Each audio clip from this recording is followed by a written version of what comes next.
I'm Ryan Dean with Gilson Engineering Sales of Florida in the Fort Lauderdale office, and I'm here today in the Gilson Engineering Flow Lab to talk to you about commissioning a Thermo Polysonics ultrasonic clamp-on flow meter.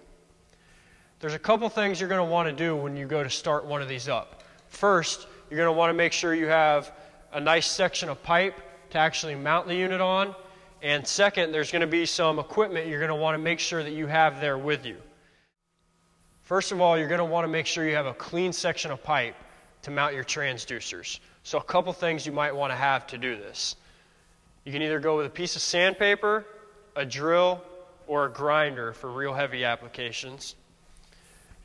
You're also going to want to have some couplant, a tape measure, some sort of a marker or Sharpie to actually mark on your pipe, and then either a towel or paper towels to wipe off the couplant. It's also a good idea to have the manual there with you in case you need to consult that for anything.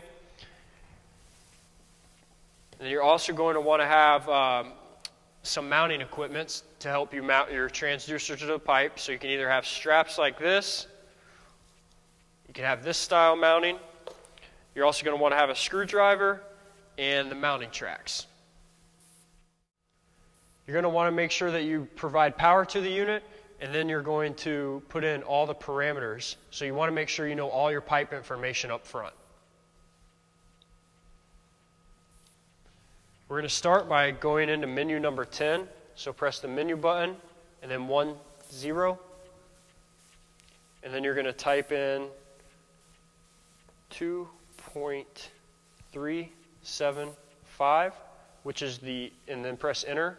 That's the OD of our 2-inch PVC Schedule 40 pipe. Then menu 11, that's going to take us to wall thickness.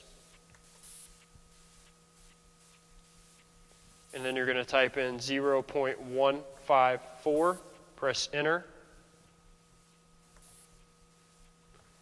Then come to menu 12, and it will have already calculated the pipe ID for you. You need 2 of 3 out of the pipe OD, wall thickness, and pipe ID. It'll calculate the final one for you. After you do that, go to menu 16. That's for your liner material. We don't have any. If you had a liner, you would go to menu 17, set your liner thickness. Then you're going to press menu 20. That's where you enter your fluid type. We're set for water, but you have different fluids built in. Then you're going to go to menu 23.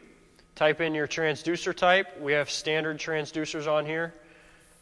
Menu 24, this is where you're going to determine what transducer mounting you want, and that is dependent upon your line size and a couple other pieces of information.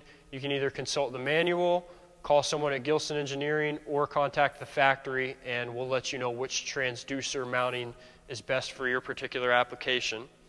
Then you want to come into menu 30. It's going to do flow units. We want gallons.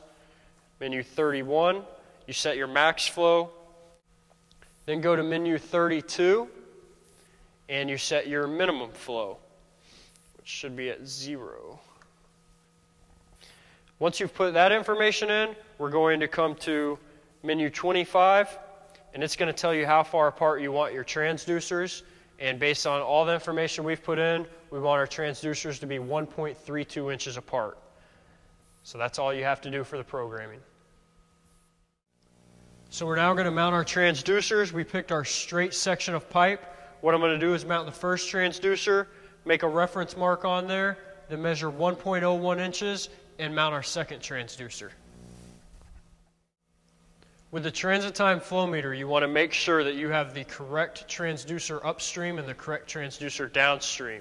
This is going to be our downstream transducer. Flow's moving from right to left, and it actually has an arrow on the transducer pointing in that direction. What we're going to do for today's demo is actually mount the transducer at the top of the pipe. But in a real application, you would want to either mount at 3 o'clock or mount it at 9 o'clock, because if you mount at the top of the pipe, you might get some air bubbles in there, and if you were to mount on the bottom of the pipe, you might get grit or sludge. So now we already have our references marked on our pipe, so we're going to apply couplant to the first transducer, put it onto the pipe, then tighten it down with the strap. Then we're going to put coupling on the second transducer, mount that transducer on the pipe, tighten it down with the strap, and then we're going to actually go over to the unit and plug in your 2 cables, and you're good to go. Now we're going to come over to the unit, press menu 00. I'm going to turn the pumps on, and we're going to read a flow. And now you can see we're reading 21 gallons per minute, which is exactly what we have our pump set to. And that's all that it takes to set up a Polysonics ultrasonic clamp-on flow meter. If you have any other questions or if you need any other assistance, please feel free to give us a call at 1-800-860-4499.